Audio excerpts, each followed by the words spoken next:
Informasi kita kali ini adalah tentang emas, di mana dalam beberapa bulan ini emas harganya terus meningkat, memecahkan rekor tertinggi harga emas sepanjang sejarah. Di sisi rupiah, sangat berlawanan dengan nilai emas yang menguat. Rupiah adalah melemah. Nomor dua terendah sepanjang ada yang namanya negara Indonesia. Kalau saja $1 ke arah 16.800 hingga 17.000 per dolarnya, maka pecah rekor sebagai nilai rupiah terlemah sepanjang sejarah. Selamat ya. Sayangnya lagi pengetahuan atau literasi tentang emas pada masyarakat Indonesia masih banyak yang rendah. Menyimpan emas hanya jadi alternatif oleh sebagian kecil masyarakat karena dianggap emasnya tidak liquid, tidak mudah dicairkan dengan cepat. Juga ada spread jarak harga jual beli yang lebar jika mengandalkan dengan emasnya antam.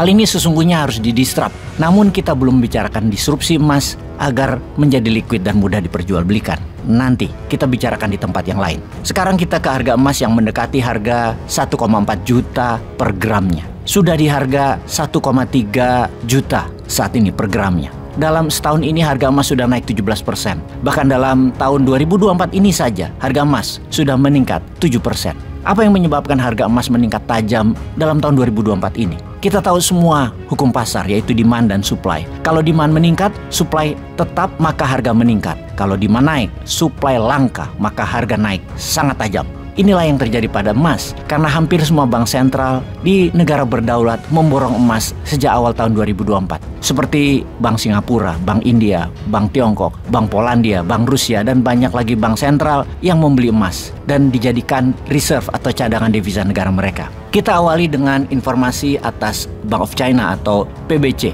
People Bank of China, di mana bank Tiongkok tersebut di tahun 2023 akhir sudah memborong 225 ton emas ditambah 100 ton dalam 4 bulan terakhir ini. Sehingga total emas yang dikumpulkan dalam 2 tahun terakhir mencapai 2.200 ton emas. Apa kira-kira yang menjadi penyebab pembelian emas oleh Tiongkok ini?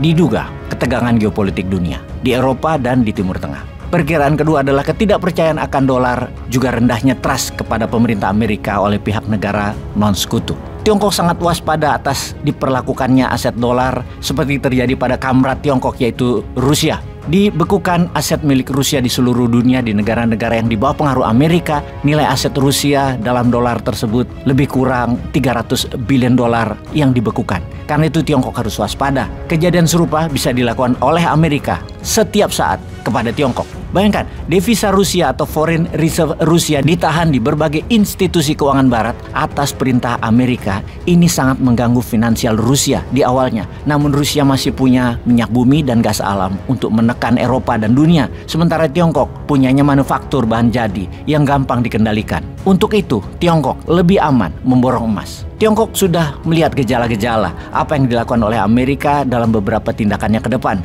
Bahkan kehadiran Antony Blinken, menlunya Amerika kemarin ke Tiongkok, jelas-jelas mengancam Tiongkok untuk tidak cawe-cawe di Timur Tengah dan membantu Rusia. Ancaman Blinken dibalas keras oleh Xi Jinping dengan perkataan bahwa Amerika tidak boleh mengurusi urusan Tiongkok. Urus saja tuh Amerikamu sendiri. Dalam devisa negara Tiongkok, dolar Amerika senilai 3 triliun dolar atau 3.000 billion dolar sudah dimiliki, di mana Tiongkok adalah pemegang dolar dan surat utang negara Amerika terbesar. Selain Tiongkok, ada 8 bank sentral yang melakukan hal yang sama, yaitu mendiversifikasikan devisa mereka selain memakai dolar dengan menyimpan emas. Dalam 1 tahun terakhir, 8 bank sentral tersebutlah yang mendorong nilai emas terus meningkat tajam. Bank mana aja itu? Bank sentral Turki, India, Kazakhstan, Tiongkok, Singapura, Cekoslovakia, Jordania, dan Polandia dengan rata-rata pembelian 2-5 ton per bulannya masing-masing. Setelah Tiongkok, India membeli dengan jumlah yang besar hingga cadangan emas di Bank Sentral India mencapai 850